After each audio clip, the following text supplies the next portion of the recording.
I'm Francesca Villanti. I'm an art historian and I curated this exhibition with Paul Schneider.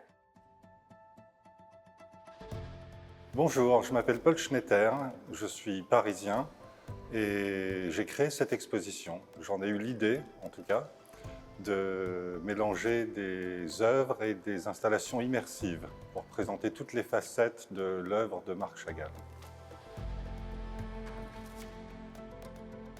Bonjour, je m'appelle Gaël René, je suis architecte scénographe, je suis français, je viens du sud de la France.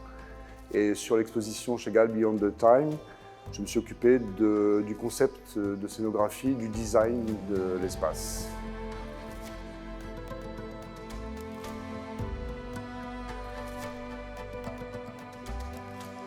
We decided that to explain the world of Chagall beyond time was the perfect line to explain his concept of time. Le titre Beyond Time a été choisi pour deux raisons.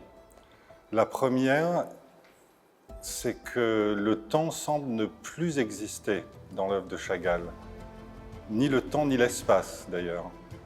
Les personnages flottent dans l'air, dans un sens ou dans l'autre.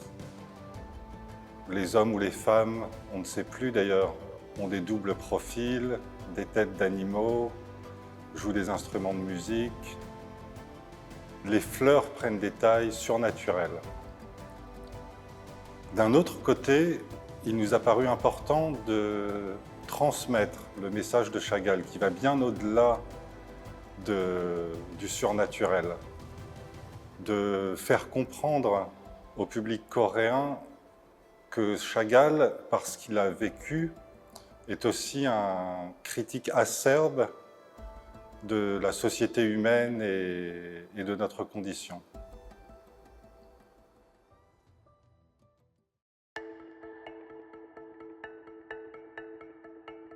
We wanted in a certain way to divide the exhibition in sections so to be able to give a complete idea of what he did through his life.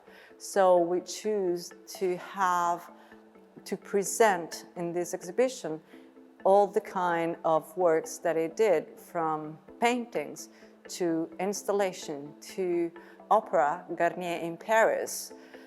So monumental works that are not possible take to other places.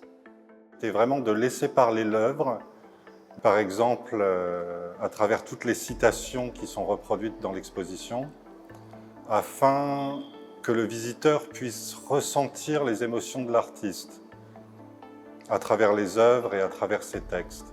C'est dans cette même optique que nous avons choisi d'ajouter des installations multimédia immersives au sein de l'exposition. J'ai travaillé sur les couleurs, qui sont le principal média de Chagall. Chaque salle a une couleur différente. Vous pouvez voir ici, par exemple, que c'est la couleur bleue qui prédomine, c'est le bleu Chagall, qu'on retrouve dans les peintures que vous voyez autour de vous. On retrouve toujours ce bleu un peu partout. Et dans les salles, la couleur résonne toujours avec les tableaux qui sont dessus. Vous verrez, il y a des taches où vous retrouvez toujours la même couleur que vous retrouvez sur les murs. Et vous amène dans sa vie, dans son parcours, dans ses rencontres, dans ses joies, dans ses peines, dans son exil, dans sa propre révolte, qui a créé ces périodes de création. Vous retrouverez son image partout, vous retrouverez ses paroles partout, et vous découvrirez son œuvre du microscopique. Vous irez à l'intérieur des papiers qu'il a choisis, des techniques qu'il a choisies, dans la matière de ses peintures, de l'huile, de l'encre, jusqu'à ses dernières œuvres monumentales.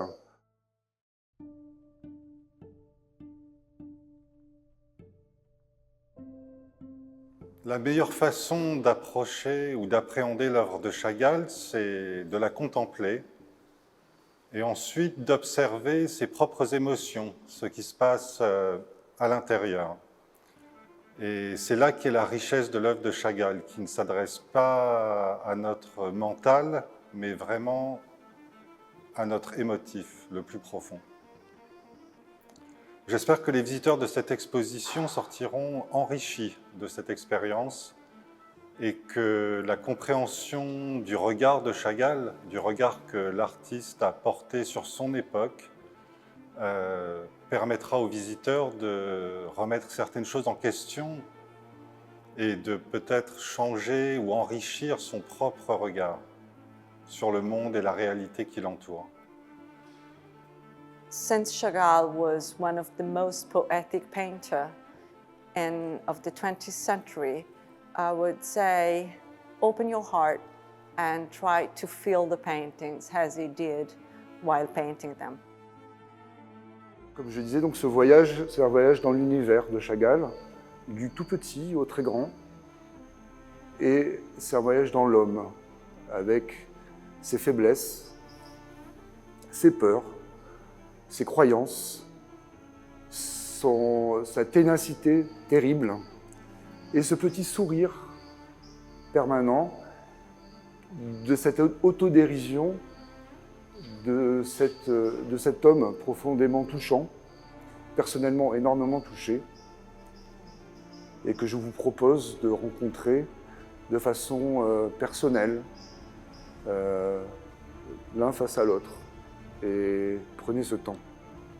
Prenez ce temps de croiser ses yeux, de croiser son sourire, et en partant, dites-lui au revoir.